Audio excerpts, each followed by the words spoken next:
G'day folks, Piros here, and today I've got a pro tip for you. And it's to do with these stators or these motors, and in particular it's about the bearings. Now, not so much the front bearings, it's the rear bearings, and I'll just tell you a story why I started checking it, and I've gone through all my motors here. Like, obviously I have a lot of prototype stuff. I'm really hard on my gear. I don't just, if I damage something or break it, I fix stuff myself other than sending it back because the turnaround time's too long and I hate being out of the water. So how I got here was, this is my no limits mast with a axis head, and I have a code adapter that goes on top, and that way I can ride my code foils, and I got a lift adapter that goes on. The two helicoils failed, ripped out. It's an old adapter. I should have retired it. And anyway, so it's gone. So I can only ride axis on this mast now. I'm not going to put the lift one back on it, which I've been riding and I've been enjoying, but I want to get back to my code. So I revamped my original code mast, so it's obviously non-integrated, but I went out on it, and because I'm pushing the limit on these small foils, like this is like the 615, the 720, I'm riding small foils. These two motors are both HP. I know they look a little bit different, but they are protos, and they've done a lot of work, and this one I've changed the bearings in. This one I haven't opened up. So I went out, and then I was really, the starts were really slow, and I thought, I couldn't quite work it out, different conditions. And then I decided, well, I'm going to pull the motor apart, and this is what I want everybody to do, and have a look at your back bearing. So unfortunately, you got to take it all apart, and there's just, in here is just 4 screws, right? But I have one pre-prepared here, just like Pete Evans in his cooking show. You put something in the oven, it's ready 30 seconds later. So boom, open it up. Okay, so it's a white ceramic bearing at the back. There's 2 things you got to check. One, it should be nice and flush. Okay, so it sits in dead flush. Now, I did have on another motor that this was pushed out. I'll show you a photo. So it was actually still there, but it was pushed out the thickness of the bearing. And that's because when you slam these cans on, it's pushed it back. So what that meant was the bearing actually wasn't catching the very tip of this shaft. So it was running just on the front ones. So that actually happened on this one here. And I pushed it back in, and it's all fine.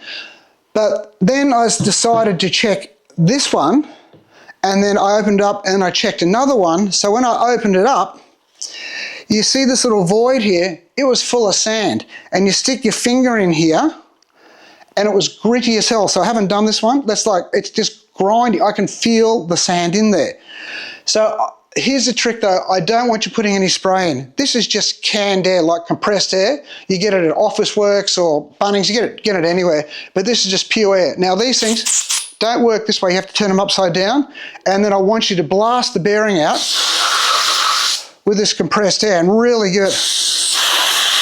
Now be careful, because it can actually freeze your skin.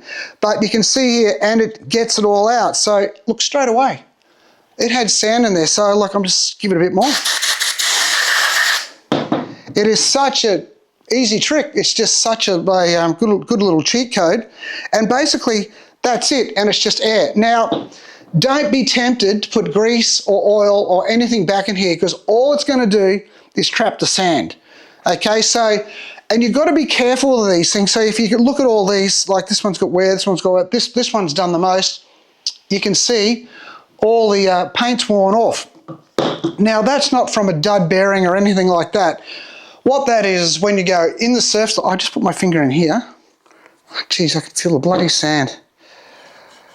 Look at that sand in here, right? So you've got to keep these clean. So if you got sand in here, when you put it on there, sandpaper, and that's what's rubbing off your paint. It's not a fault by fall of drive or anything like that. You're getting contaminants in there.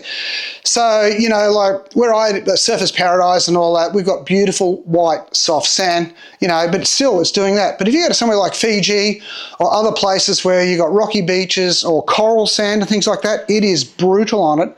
And it's going to keep rusting no matter how much spray you're going to put on it. So once it gets to this stage, I need to now sand that.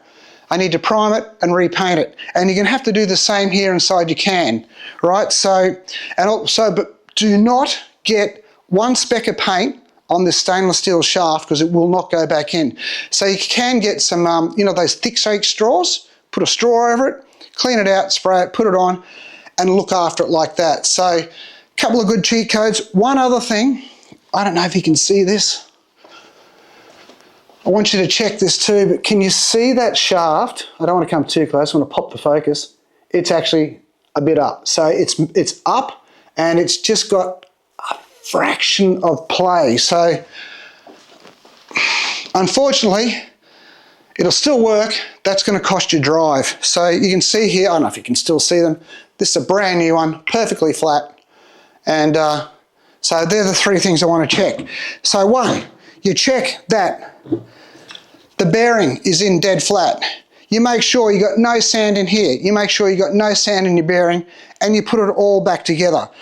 And when you enter and leave the ocean or the beach, whatever it is, don't, if it's a shore break or something like that, you know, and you ride in and you sort of let the foil hit and all the sand's churning, that's the last thing you want to do. So you want to come in when it's a bit deeper, turn your board over, you walk in closer, lift it up, and go in and try not to get the whole thing covered in sand. I know you see me doing it all the time on my guts, and I come down upside down, so I'm actually stopping doing that now because I realise now, even just a slight contaminant, if you've got something in there, and if you want to try and get up, like, because I'm talking flat water starts on a 615, 720, or the code, you know, the Axis Fireball 940, which is only like 680 square centimetres, pretty sick foil, by the way. It's going to affect you. You're going to lose 10% of power, and it could be the difference getting up. Could also tear up your battery time as well. Okay, so again, everybody, please, I don't care how old your unit is, you're all going to have to go out, you have to unscrew that, you're going to have to cut your tape, pull it out, pull the 4 screws out, and have a look in there, and I guarantee you, 90% of you are going to find something in there, unless you're just freshwater lake guys or something like that. Okay, so that's just a Piros Pro tip. So get out there, folks, look after your gear, avoid the sand, and this stuff will just last for ages and ages and ages. Thanks for listening. Enjoy a foil drive. You.